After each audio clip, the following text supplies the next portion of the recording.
Welcome to the Own It Powercast, the place to be when you get serious about making big changes and accelerating growth in your life and in your relationships.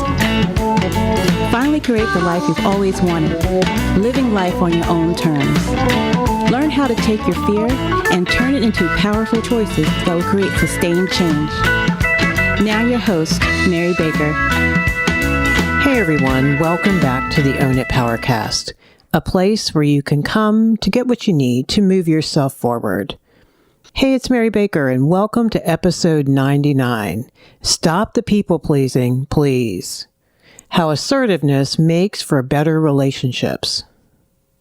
All right, so as you know, all month we're talking about one of my favorite topics, assertiveness. And I think it's important that we talk about the struggles that get in the way that keep us from being more assertive. You know how last week we looked into how important emotional honesty is, making our insides match our outsides. And connected to this concept is to work on not people-pleasing and not avoiding conflict and not avoiding difficult emotions. Because here's the thing, being assertive means that we are honest, direct, and therefore courageous, right? Because we don't know what's going to show up or what's going to happen after we speak our truth. So first, let's look at some definitions and examples of people-pleasing just to make sure that we're all on the same page. If you think about emotional honesty and how it's all about vulnerability and revealing the true self, then people-pleasing, I think, is just about the opposite of that for the following reasons.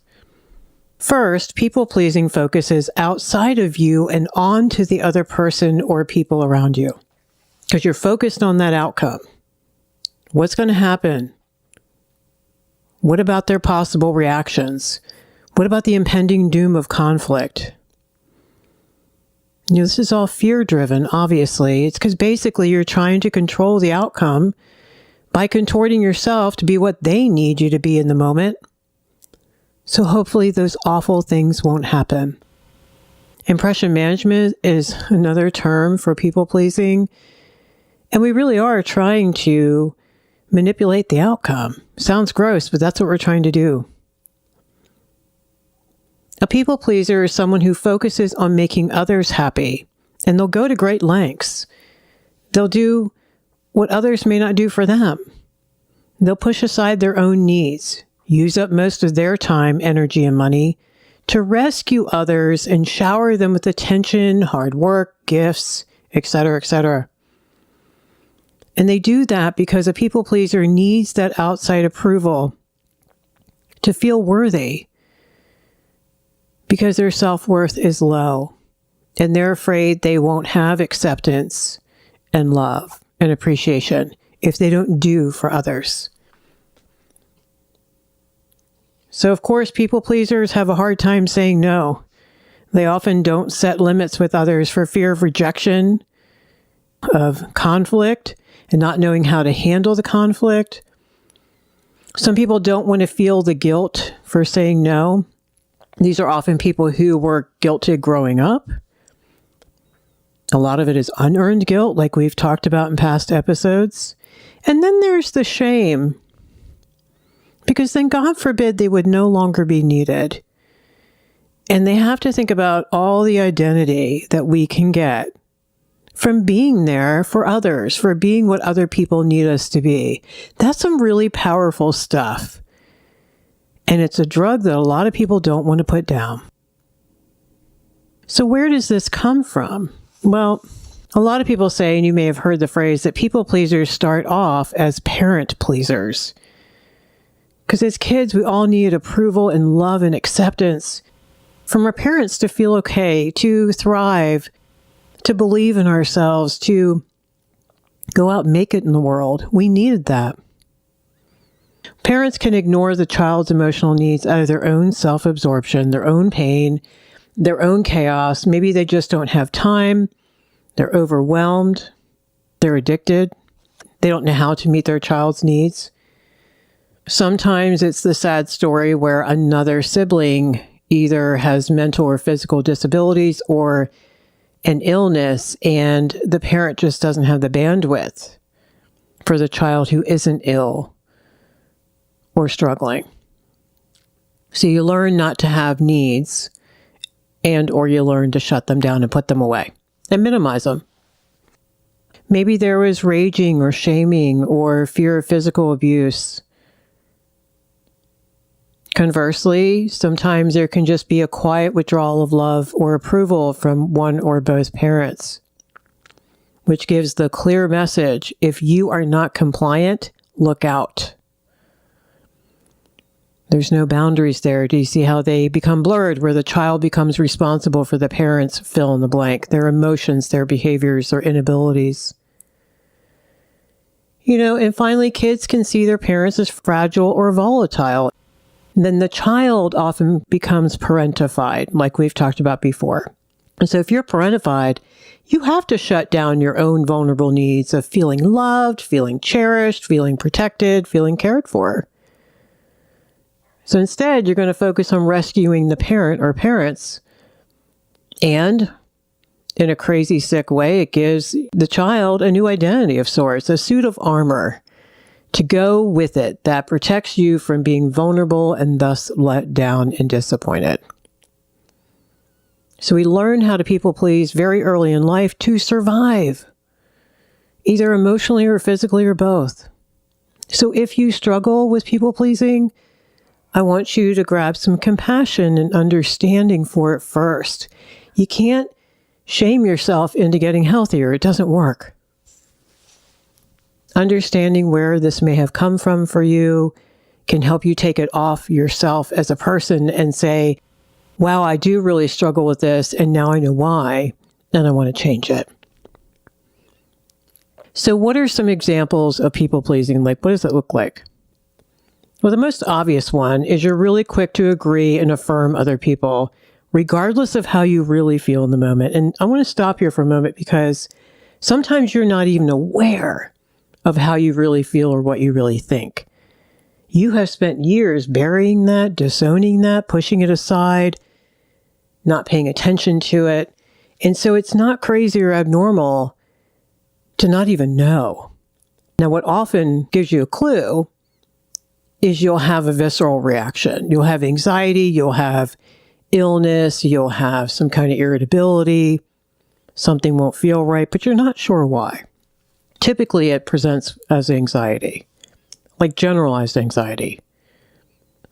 If you're a people pleaser, you're often aligned with them against the bad people, quote unquote. The ones who say no to them and call them out on their stuff and are pissed about their behavior.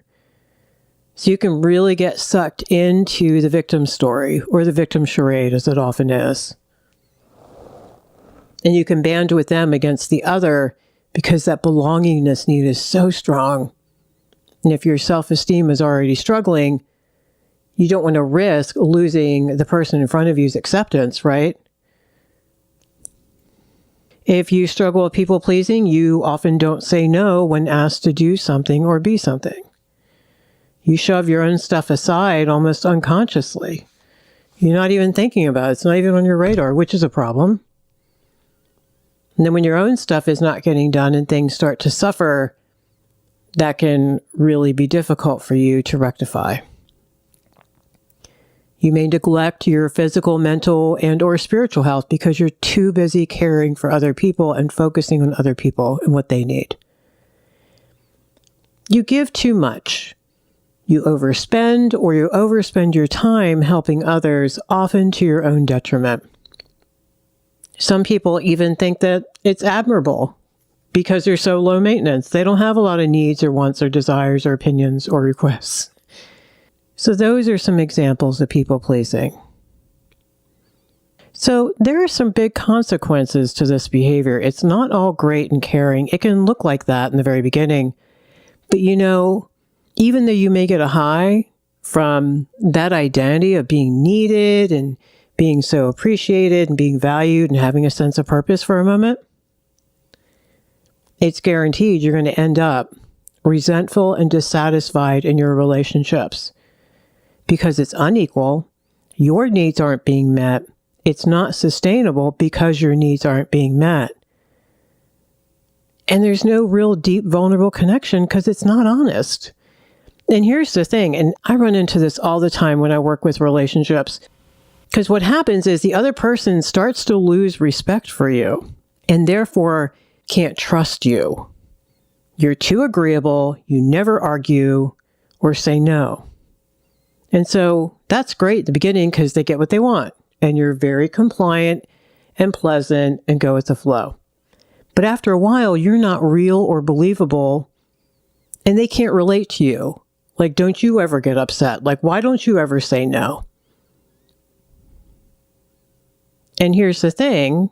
Why should they trust you if you're not being emotionally honest? You're not telling them no when you need to say no. You're not bringing up issues. They're the only ones bringing up issues. It's not real. And here's the thing. You, over time, can't even trust you. Because when your truth is whatever works in the moment for other people, hell, you probably lost yourself in a relationship by now, and you don't even know what your truth is anymore. Do you know how many times people tell me, Mary, I don't even know what I need anymore. I couldn't even tell you. Your relationships have no boundaries now either, and so negotiating and problem solving can't happen. You can't negotiate unless you have two separate, healthy enough people being honest with one another, being accepting, but knowing what they're willing to do and not willing to do. Oh, you'll eventually say something, all right. Probably in a big argument. When you stack so much dynamite of resentment, you blow everything up, sometimes beyond repair, because you didn't take care of yourself along the way. So over time, people-pleasing is not a good thing. It's destructive. And we don't end up with healthy relationships. We don't end up with vulnerable, meaningful connections. And we lose who we are. Eventually, something is going to give. So what can you do if you've identified some people-pleasing in your behavior?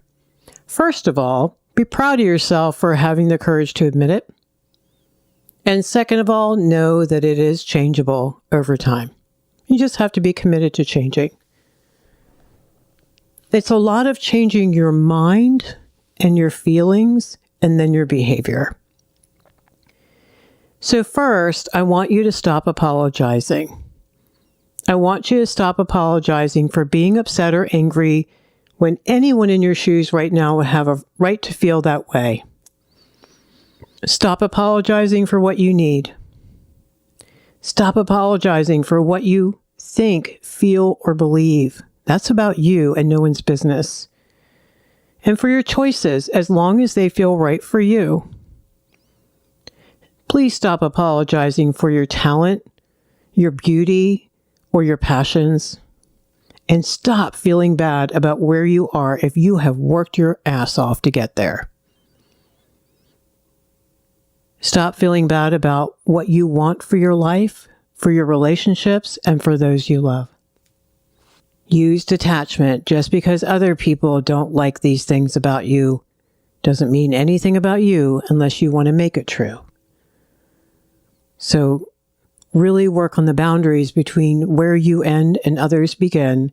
And in the same vein, when we work on assertiveness, we start realizing that maybe we have a hard time giving others the same that we deserve. In other words, can you detach with others? Can you be happy for them even though your day isn't going well? Can you be happy for another's success because it isn't your own? That sort of thing. So as we step into our rights as a person, the right to our feelings, our thoughts, our needs, our boundaries, we also learn to respect that, oh yeah, everyone else has the same rights. And if I want healthy relationships, I may also need to start working on expressing how I can respect their thoughts, their feelings, their choices, their boundaries. Speaking of boundaries, a lot of times you're going to start working on assertiveness and you're going to gear up to say no to someone about something. And I don't want you to cave when it gets hard. Don't rescue after the no. You know, after you set that firm boundary that took a lot of thought and courage to set, And then all of a sudden, the other party goes into a rage, or they fall apart, or they start trying to make your life hell. Have the troops hold you accountable so you can hold the line. If you don't hold that line, nothing will get better or change. That line's got to be there first and foremost, and it can't move, because if it moves, then you're not being honest. You're like, I didn't really mean it. I was just kidding. So we have to learn how to handle sitting with other people's difficult feelings and detach from them. Doesn't mean we don't care. We just let them have their feelings. Remember, when we rescue, we're not rescuing them, we're rescuing ourselves because we can't handle it. Learn to trust yourself when being manipulated as well. Remember, that spidey sense is there for a reason. Listen to it. If you want to work on assertiveness, you need to also learn to preemptively grieve outcomes. In other words, in order for us not to people please and manage outcomes in our head, we have to therefore grieve a bunch of different outcomes that could happen. Maybe that person will end up hating me, you say. Maybe I won't get that job. Maybe my sister won't talk to me for a while. Maybe people will just be frustrated with me. Okay. So preemptively grieving means emotionally, I work through the vulnerable feelings around that. The surrender to what is. Maybe you're scared. Maybe you don't want to be disappointed. You don't want to be hurt. You don't want people to see you as an awful person. That is why it is so key when you start to do this work that you have people to talk to you about it, and you have a really good coach to remind you of your name, why what you did was healthy, to remind you what all the boundaries are in the situation, and that you're a good person, and that you had to do this. If you wanted things to get healthier, you had to start being different. So as you're working on being different, tell the truth. Make your insides match your outsides. You're not going to do it in the moment. Walk back in a day later, apologize and say, you know what, you've given it some thought and it just won't work for you and you're sorry. Or you won't have the time, or you just realize you have a thing. You take care of yourself with them. You don't make it about them. You don't do it with anger. You don't do it with frustration. You tamp down your fear, and you try to do it as thoughtfully as you could.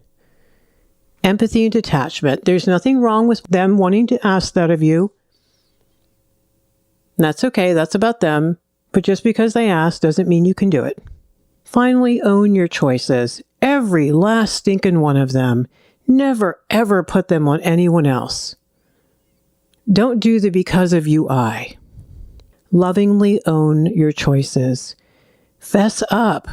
If you screw up, fess up. Tell on yourself if necessary. Just learn the lesson and move on. We have to do it.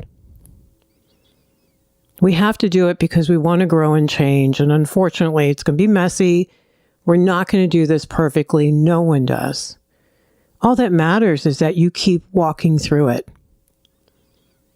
All that matters is you continue every day to be more and more assertive, a little bit at a time. Because being assertive means being who you are, regardless of who is standing in front of you. That is what is key. And that eventually you'll have your own approval that you care about more than theirs. But here's the gig. We can't have our own approval if we're not being authentic, because we know we're lying. We know we're not telling them how we really feel. And there is no way that we can really trust and love and accept ourselves if we're still doing that. It is not possible. You can't people please and like who you are. It means working on your boundaries and your detachment skills. And that is a process that takes a lot of practice over time. It means working on your integrity, on your values. You want to be real. You want to be authentic. You want to be trustworthy. You want to be congruent. You want people to see you as consistent and confident. You want to see yourself as consistent and confident. Now, I want to talk about some of the fears that come up when we're trying to be assertive. Assertive is not aggressive, okay? And just because you're going to work on not people-pleasing, it's not going to mean that you stop caring.